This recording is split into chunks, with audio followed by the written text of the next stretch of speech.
Hi everyone, my name is Jamie Batista.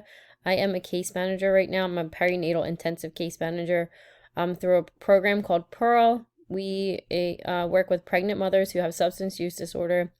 And it doesn't stop at pregnancy. We work with them until the mother or the baby is 2 years old.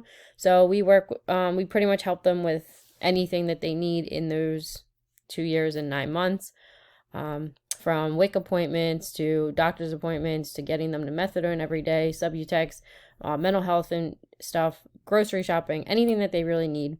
We are there to support them.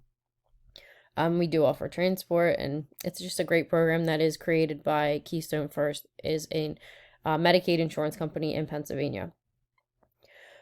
Moving on to the next question, something that I have enjoyed learning in my previous courses is I want to be really specific, but the urban ACEs study was really interesting to me. Just learning about how childhood upbringings affects your later lifestyle. It just was such an interesting study to me, and um, yeah, that was something that I really enjoyed learning about in the last course.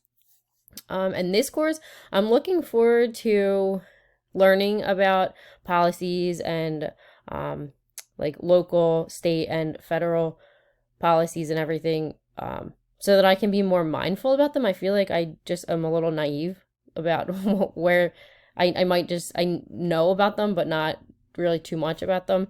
So learning about them and then to in allowing me to be more mindful and noticing them in my everyday life is something that I'm looking forward to. I look forward to working with all of you.